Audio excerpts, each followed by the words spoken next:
जीवानां जीवानाम अगतिम गतिम। अगला शब्द इसको पहचानने का, जानने का, समझने का। जीवानाम अगतिम गतिम, जिन जीवों की गति नहीं हुई है। गति न होने का अर्थ क्या है कि जब जीवात्मा का अपना घात हो जाता है या किसी दूसरे का घात हनन कर लिया जाता है, उस आत्मा की गति नहीं होती। ये शास्त्रीय सिद्धांत है। गति न होने का अर्थ आत्मघात हुआ उसका, और आत्मघात की आसी कवनी था नाही नायका। स्वामी चक्रधर जी का ये कहना कि जिस आत्मा का घात हुआ है, शरीर से अलग निकाला गया है जबरदस्ती मार करके, हनन करके, उस आत्मा को कभी ठावना ही नायका, किसी जगह स्थान नहीं। यानी पहले देखिए कितने नरक हैं उसको, 13 विधि नरकों का उसके लिए विहार है। अष्टग्रहों की 8 जाति, भूतत्व, प्रेतत्व, रौरव, चौकड़ी आदि, जिसमें अनंतों वर्ष चले जाते हैं और फिर भी उसका कहीं ठिकाना नहीं होता, कोई उसको स्थान नहीं मिलता। यहाँ तक कि नरकों तक की जगह नहीं है। और इसको कहते हैं हमारे शास्त्रीय भाषा में, उस जीवात्मा को जड़त्व में डाला जाता है। जड़त्व मतलब पत्थर में जीवात्मा डाला जाता है। देवता वहां उस स्थान पर उसे वो दुख भुगवाती है जिसकी सानी नहीं, जिसका कोई उदाहरण नहीं, जिसका कोई उपलब्ध नहीं। तो ऐसे जीवात्मा को वहां गए हुए जो समय बीतता है वो युग के अनुरूप होता है। यानी वो आत्मा वहां पर कितने वर्ष रहता है? शास्त्रीय सिद्धांत के अनुरूप कलयुग की आयु 100 साल की है, तो 1000 साल का जड़त्व, 1000 साल वहां रहेगा, उस आत्मा को रहना पड़ेगा। द्वापर युग की आयु 1000 साल है, वो जड़त्व में पड़ा जीवात्मा 10,000 वर्ष वो दुख भोगेगा। त्रेता की आयु 10,000 वर्ष है, तो 1,00,000 वर्ष उस पत्थर के बीच में उस जीवात्मा को दुख भुगवाया जाएगा। कृतयुग की आयु 100 वर्ष की है, उसको कृतयुग की आयु 1 लक्ष्य है, तो 10 लक्ष्य उसका जड़त्व है। लेकिन इसके अंतर्गत जो विद्यावंत हैं उनके और भी अधिक दुख है। कहने का अभिप्राय कि जड़त्व के इतने ही दुख है। इसी तरह अष्टग्रहों की, भूतों की जातियां 12-12 वर्ष प्रति भूते, अष्टग्रहों की जातियां। प्रेतत्व, थैर्याइंग, रवरव, 80 पत्र, इन सब का स्वामी ने वर्णन किया, स्वामी ने।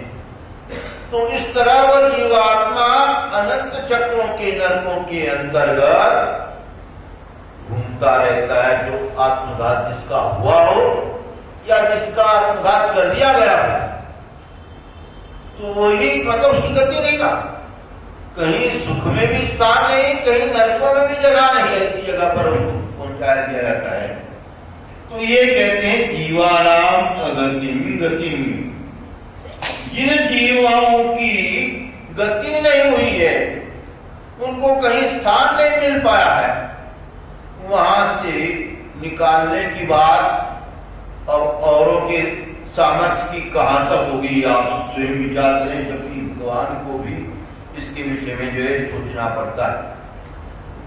शास्त्रकार कहते हैं जड़त्वी लीला नाही, गकारों का प्रश्न। जड़त्व कहते हैं पत्थर, और उसमें स्थित जीवात्मा जो दुख भोगता है और जड़त्व का दुख है। तो जड़त्वी लीला नहीं है, जिस स्थान पर जीवात्मा गया है वहां से निकाला ही नहीं जाता किसी के भी द्वारा। लेकिन इस बात का उपलोन मैं आपके सामने रख रहा हूं कि हमारे अवतार भगवान श्री कृष्णचंद्र जी, जिनके विषय में यह अपूर्व बात है क्योंकि कोई अवतार जड़त्व से जीवात्मा को निकालता नहीं, ये शास्त्रीय सिद्धांत जड़त्व की लीला नहीं। लेकिन भगवान श्री कृष्णचंद्र जी ने पत्थर में स्थित जीवात्मा को निकाला है। इसका एग्जाम्पल चक्रधर स्वामी स्वयं देते हैं।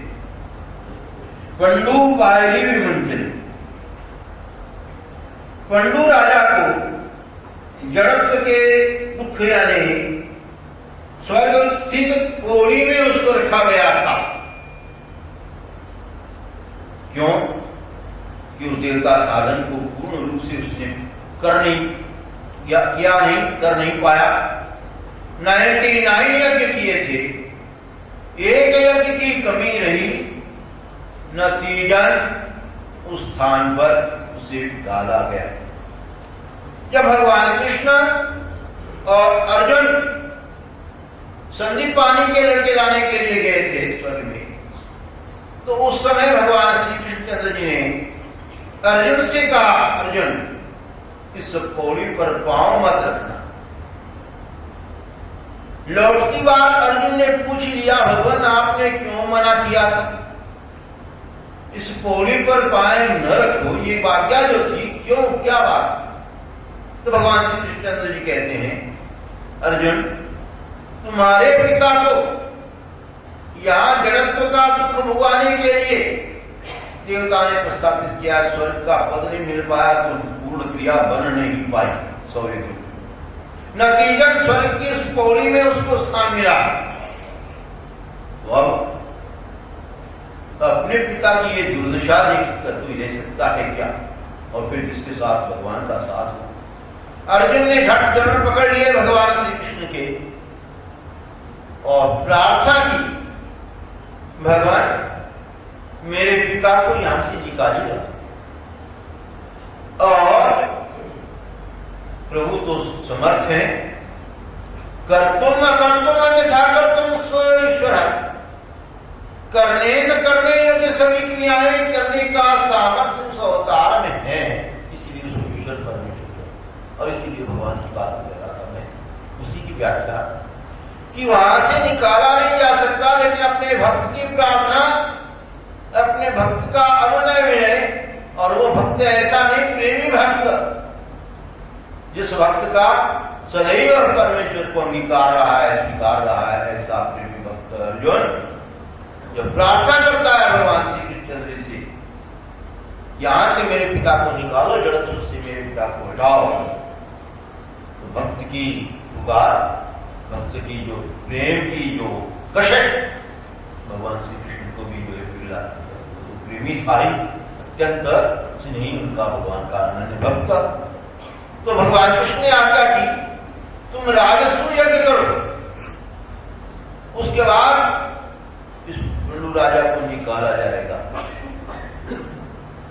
तो फिर राजस्व यज्ञ अर्जुन ने अपने बड़े भाई की दृष्टि के साथ विचार विमर्श करके किया।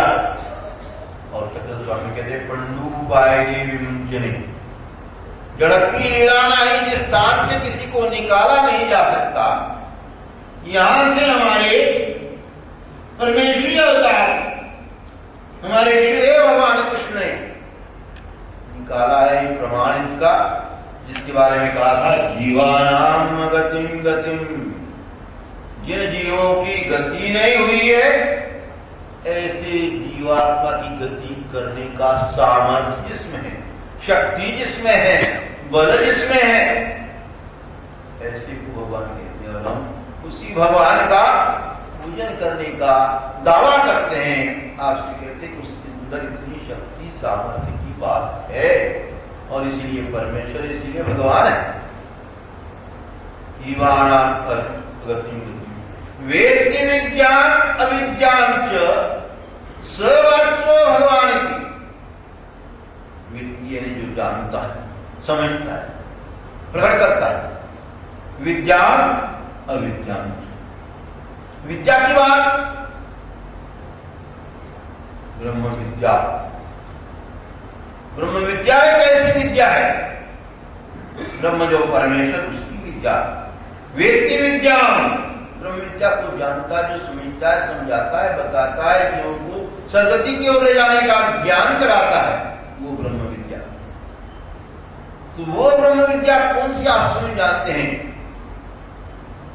कि जिस ब्रह्म विद्या में किसी प्रकार की कमी नहीं,